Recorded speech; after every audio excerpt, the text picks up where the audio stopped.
Hello everyone, now let us continue our 2.5 exercise of class 9 NCERT. We have done till question number 2.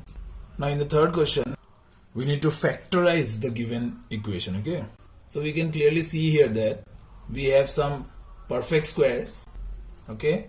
So by applying the identity, this is clearly a plus b whole squares, right? So these are the two factors of the given expression, okay? Let us do one more. Clearly we can see that the identity which we will use here is a plus b, a minus b, right? A square minus b square it is. You just have to check the perfect squares, okay? Then automatically you will get the identity which is to be used. So these are the two factors of this expression. Now you have to write the identity every time, okay? Don't forget that. Now in my last video I was asking about what is the difference between identity and expression.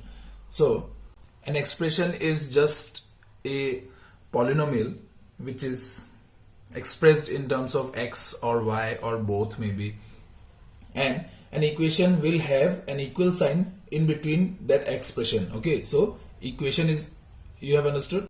Now we come to identities. See, identity is something which will never change. This is the most important point of identity. Like if we are having an equation, say x plus y equal to 0, okay? So x and y, if they are 0, then only this is possible. Yes, there are certain value like x is 1 and y is minus 1, then only it is possible. But we cannot say that for all the value of x and y it will be 0 only. So this is actually an equation, not identity. Okay, this is an equation because it is valid for certain value of x and y, not all value of x and y. But an identity will be valid for all the value of a and b. Okay, whatever you put here, you will get the same LHS and same RHS. You will always get LHS equal to RHS when you are putting a and b, any value of a and b. Understood? But that is not the case in equation. There are certain specific value which is to be put here to get LHS equal to RHS, okay? Not all the values. And as the word says, identity will not lose its identity whatever values you are putting there. Understood? That is why we call it identity. Now moving on to question number 4, in which we need to expand the given expression by using suitable identities, of course. So I am using the identities, that is x plus y plus z whole square, okay? Always remember, you have to write the identity every time. Although I am not writing it here to make the video smaller. So this is the required answer since we have got all the terms are unlike. So all the parts are exactly same. I am doing the last one for another example. I don't think I need to explain anything here as I have explained everything in my last video. So I am just using the identities here. So this is the required answer, okay? Now let us move to question number 5, okay? So this is also a question of factorization, okay? This expression we have to factorize. So factorization, as I have been already telling you, just simply search the perfect squares. So we have all the perfect squares here, okay?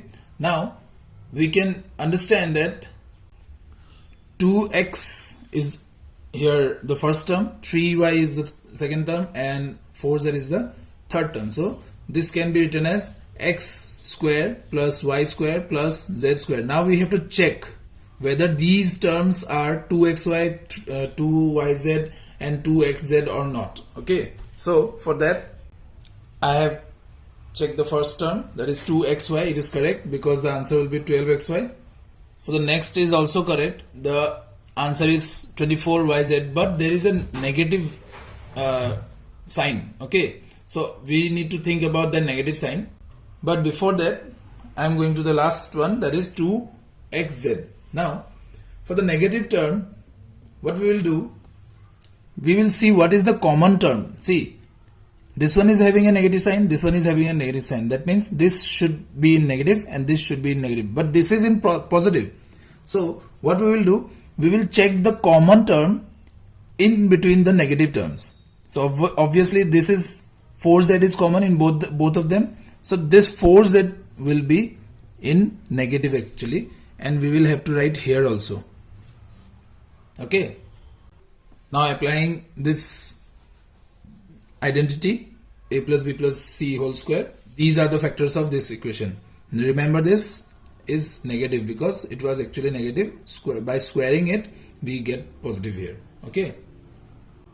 Now the second part is a little bit tricky here. See, I've been saying that search for the perfect square. Now we don't have any perfect square here, so we need to think what number is to be squared to get 2x squared. That is root 2x. Okay, when root 2x is squared, we will get 2x squared. Similarly, what number is to be squared to get 8z square? So obviously z square is okay, but we need to find 8. So for that, just find the prime factors of 8 like this. So we will get 2 square into 2. Okay, so when 2 root 2 z is squared, then actually we will get 8 here. Okay, now just for checking, put 2xy here, 2yz plus 2xz. Okay, now we have negative sign here, and as I told you that we need to see check the common terms here.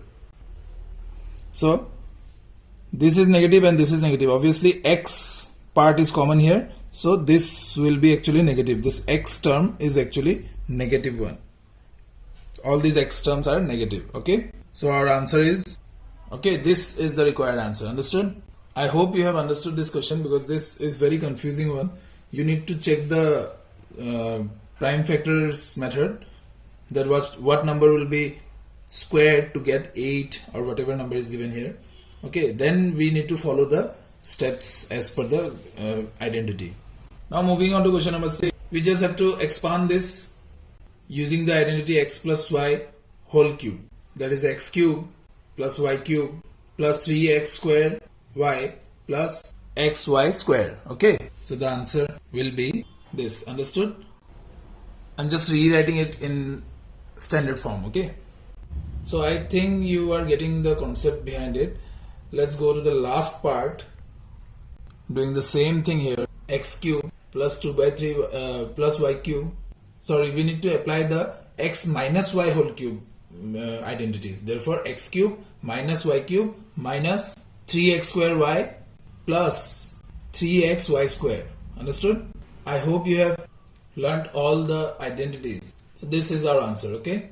Now the practical use of this identity is we need to do in question number 7. This 99 cube can be calculated by using x minus y whole cube like this: a cube minus b cube minus 3a square b plus 3b square a. Okay, so our answer is this. Okay, so without calculation, without doing the multiplication method, we can do this like this.